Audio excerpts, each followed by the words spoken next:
Hello friends, welcome to I exam भी। मैं हूं Arunima, ex manager SIDBI. And इस वीडियो में हम देखेंगे आईसीएआर असिस्टेंट की जो वैकेंसीज आई हैं उसकी नोटिफिकेशन डिटेल्स शॉर्ट में, और उसके बाद examination pattern and detailed syllabus और आपकी स्ट्रैटेजी क्या होनी चाहिए। राइट। सो आईसीएआर असिस्टेंट के लिए वैकेंसीज हैं। ICAR Indian council of agricultural research काफी अच्छा ऑर्गेनाइजेशन है, और यहाँ पे अगर आपको जॉब मिलती है it is going to be really really good. Number of vacancies quickly देख लेते हैं। यहाँ पे 2 पोस्ट के लिए है। यहाँ पे जो रिसर्च इंस्टीट्यूट्स हैं वहाँ पे 391 and head quarter 71। Total 462 vacancies हैं। काफी अच्छी नंबर ऑफ वैकेंसीज भी हैं। मतलब आप थोड़ी सी भी अच्छी तरह से मेहनत करते हैं, आपके सिलेक्शन के चांसेस काफी बढ़ जाते हैं। अब देख लेते हैं सैलरी। जो फर्स्ट पेज है इन्होंने सैलरी से स्टार्ट किया है।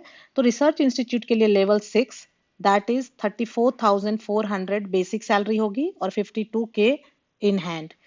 जो आपका हेड क्वार्टर के लिए होगा, आईसीआर हेड क्वार्टर्स के लिए पे लेवल 7 में 44,900 आपका बेसिक पे, और इन हैंड सैलरी हो जाएगी 64K। जॉब प्रोफाइल और सैलरी रिलेटेड डिटेल्ड वीडियो हम आने वाले दिनों में लेकर आएंगे। सो अगर आपने वीडियो को, हमारे चैनल को सब्सक्राइब नहीं किया है, आप चैनल को सब्सक्राइब कर लें। ओके, बढ़ते हैं आगे। Important dates. So application form submit करने का जो डेट है शुरू हो रहा है 7 मई से, हो चुका है एक्चुअली 7 मई से, और 1 जून लास्ट डेट है। आप एलिजिबल हैं। एलिजिबिलिटी क्राइटेरिया भी बहुत सिंपल है। 20 से 30 ईयर्स की एज होनी चाहिए। 20 से 30 साल के बीच में आपकी एज होनी चाहिए, और आपका ग्रेजुएशन होना चाहिए। सो सिंपल है। अगर आप ग्रेजुएट हैं ये फॉर्म आप फिलअप कर सकते हैं, और लास्ट डेट की वेट ना करें। अगर आप इस तरह के कॉम्पिटिटिव एग्जाम्स की तैयारी कर रहे हैं, अगर इंटरेस्टेड हैं, नहीं भी कर रहे हैं और अगर ग्रेजुएट हैं, तो आपको सोचना चाहिए, आप फॉर्म फिलअप कर दें। उसके बाद करेक्शन विंडो 5 जून से 7 जून तक, अगर कोई गलती हो गई तो करेक्शन विंडो ओपन रहेगा। जो प्रीलिम्स और मेंस, 2 फेज में एग्जाम होगा, प्रीलिम्स और मेंस। तो प्री का जो एग्जाम होगा वो जून में, last week of June tentative बता रहे हैं, लगभग लगभग बता रहे हैं। जो मेंस का एग्जाम होगा बाद में बताएंगे। स्किल टेस्ट भी होगा एक, वो भी ये बाद में बताएंगे। Okay. So age 20 to 30 years है। क्वालिफिकेशन सिंपली यहाँ पे करें बैचलर्स डिग्री। हालांकि ये बता रहे हैं कि आपको अपने परसेंटेज ऑफ मार्क्स इंडिकेट करना पड़ेगा। जहां पे परसेंटेज ऑफ मार्क्स नहीं दिया जाता है वहां पे सीजीपीए ओजीपीए आप इंडिकेट करेंगे। और राउंड ऑफ नहीं, आपको राउंड ऑफ नहीं करना है। मतलब 39.99% भी है तो आप 40% उसको नहीं लिख सकते, तो राउंड ऑफ एक्सेप्टेबल नहीं होगा। ये एक इन्होंने मेंशन किया है, लेकिन जो एलिजिबिलिटी है वो बैचलर्स डिग्री है। Examination pattern. तो प्री और मेंस, जैसा कि मैंने बोला कि प्री और मेन 2 फेज में एग्जाम होगा, उसके बाद एक स्किल टेस्ट होगा। तो प्री में आपके 4 सब्जेक्ट हैं। ये जो एग्जाम है वो बैंक पीओ से ज्यादा ये एसएससी की तरह है। ठीक है। अगर आप एसएससी सीजीएल या सीएचएसएल से इसको कंपेयर करेंगे तो बहुत हद तक ये जो एग्जाम है बैंक पीओ की तरह ना होके एसएससी की तरह है। लेकिन अगर आप बैंक पीओ की भी प्रिपरेशन कर रहे हैं, थोड़ी सी और चीजों पे ध्यान देंगे तो ये एग्जाम क्लियर कर सकते हैं। ठीक है। इसमें इस तरह से आप कर सकते हो, जो ओवरलैपिंग है, जो बैंक पी और एसएससी में कॉमन है, वहां से आप ज्यादा स्कोर खींचने की कोशिश करें। राइट। क्योंकि 100% मार्क्स तो वैसे भी लेके नहीं आना है। अब आप देखो, जो पहला है जनरल इंटेलिजेंस एंड रीजनिंग, अभी हम लोग सिलेबस भी इसका डिस्कस करेंगे।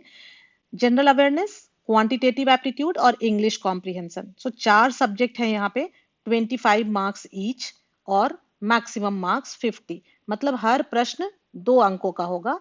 यहाँ पे सेपरेटली एलोकेट नहीं किया है टाइम, 1 घंटे दे दिए जाएंगे। 60 मिनट्स में आपको ये 100 क्वेश्चंस करने हैं। तो यहाँ पे आपका टाइम मैनेजमेंट स्किल बहुत इंपॉर्टेंट हो जाता है। यहाँ पे जनरल अवेयरनेस और इंग्लिश को आप फटाफट करके निकले, और जो ज्यादा से ज्यादा टाइम है वो रीजनिंग और क्वांट को आप लगाएंगे। ठीक है। देन मेन एग्जाम के बारे में बात करते हैं। प्री क्वालिफाइंग होगा। एक बार आप प्री क्वालिफाई कर गए, उसके बाद फाइनल मेरिट लिस्ट में ये आपको इसके मार्क्स ऐड नहीं किए जाएंगे।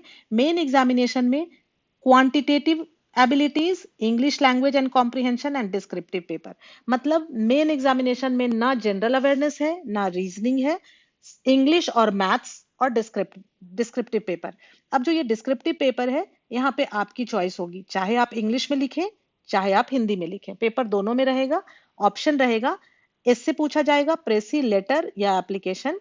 आप हिंदी में चाहें, अगर आपको लगता है आप हिंदी में अपने आप को ज्यादा अच्छी तरह से एक्सप्रेस कर सकते हैं, आप हिंदी चूज करें। अगर आपको लगता है इंग्लिश में कर सकते हैं, इंग्लिश चूज करें। सो दो पेपर होगा, पहला पेपर ऑब्जेक्टिव एमसीक्यूज, ठीक है, और दूसरा डिस्क्रिप्टिव। ऑब्जेक्टिव टाइप में quantitative abilities 50 questions objective type आएंगे, और इंग्लिश के 100 क्वेश्चंस ऑब्जेक्टिव टाइप आएंगे। मतलब इंग्लिश को बहुत अच्छा वेटेज दिया है। अगर डिस्क्रिप्टिव इंग्लिश में भी आप अगर इंग्लिश चुनते हैं तो एक तरह से ये जिनकी इंग्लिश अच्छी है उनका तो समझो कि ये एग्जाम आसानी से क्लियर हो जाएगा, क्योंकि ज्यादातर लोगों की इंग्लिश अच्छी नहीं होती। पहले ही वो घबरा के फॉर्म फिलअप नहीं करेंगे।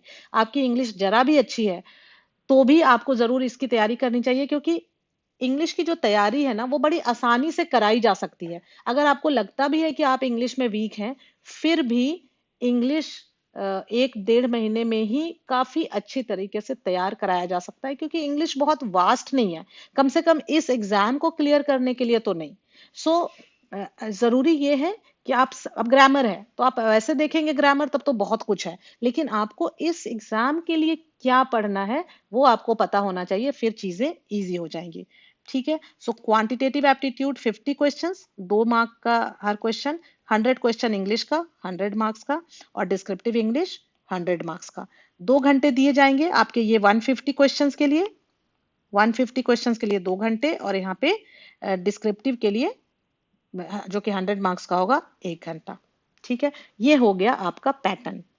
अब क्विकली हम सिलेबस देख लेते हैं। तो आप अब अगर देखोगे पहला वाला जो पेपर था प्री का, जनरल इंटेलिजेंस एंड रीजनिंग, तो यहाँ पे verbal and non verbal type दोनों तरह के क्वेश्चन आएंगे, जहाँ पे कि मिरर इमेजेस आ जाते हैं, चाहे नॉन वर्बल टाइप में कुछ ऐसा आएगा, एक दो दो यहाँ पे एक मान लो सर्कल है और एक डैश है या प्लस है, फिर ये अगले में मूव कर जाएगा, मान लो ये यहाँ आ गया, प्लस यहाँ चला गया, फिर ये अगले में मूव हो जाएगा। तो 4 फिगर रहेंगे, और 5वां फिगर क्या होना चाहिए वो आपको बताना है। कुछ मिरर इमेज, कुछ वाटर इमेज पे क्वेश्चन हो सकते हैं, matrix. But again all these things are very interesting. अगर आपको बैंक पीओ की तैयारी कर रहे हो और ये नहीं किया है, आप 1 2 दिन बैठ के इसको करोगे, आप आराम से करने लग जाओगे। जैसा कि मैंने आपको बताया, स्पेस विजुअलाइजेशन, आपका judgement, decision making, visual memory, discrimination, observation. So ज्यादा आप देखोगे, इसको पॉज करके आप ये सारा सिलेबस देख लेना, ज्यादा ये एसएससी की तरह का सिलेबस है, राइट। अगेन जनरल अवेयरनेस पे जब हम आते हैं तो बैंक पीओ वगैरह में सिर्फ current affairs, pure current affairs questions पूछे जाते हैं, लेकिन यहाँ पे क्वेश्चंस जो होंगे history, culture, geography, economic scene, general policy, ये सबसे रिलेटेड होंगे। लेकिन हाँ, ये जरूर है कि वो कहीं ना कहीं हमारे आसपास की चीजों से ही रिलेटेड होंगे, जो हमारे रोजाना जिंदगी में जिन चीजों से हम रोज रूबरू होते हैं उससे ही रिलेटेड कोई ना कोई। आप रेफ्रिजरेटर यूज करते हो तो उसमें उसके बारे में कुछ क्वेश्चन पूछ सकता है कि वो किस कैसे यूज होता है, काइंड ऑफ। ठीक है।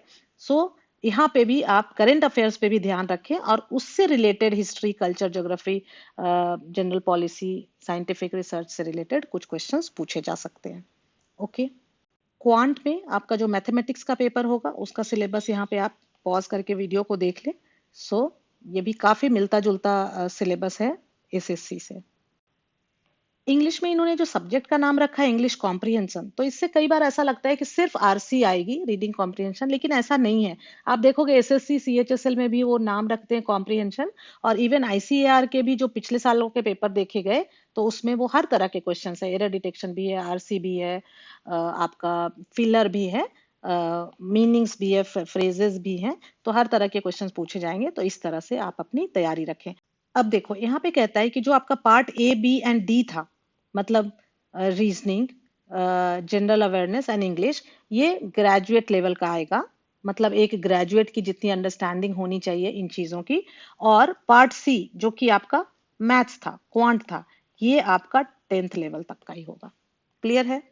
मेंस में सिर्फ क्वांटिटेटिव एप्टीट्यूड और इंग्लिश है, दो ही सब्जेक्ट हैं। यहाँ पे आप वीडियो को पॉज करके आप इसके सिलेबस को देख लें।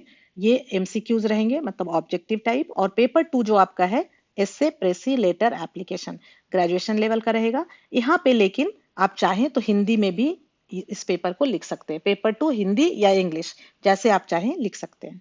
अब यहाँ पे स्ट्रैटेजी क्या होनी चाहिए कि देखो, अगर आप बैंक पीओ जैसे एग्जाम्स की तैयारी करते हो तो आपको जो दोनों सब्जेक्ट में कॉमन चीजें हैं, जैसे इंग्लिश हो गया, इंग्लिश आपका प्री में भी है और मेंस में भी 100 क्वेश्चन है।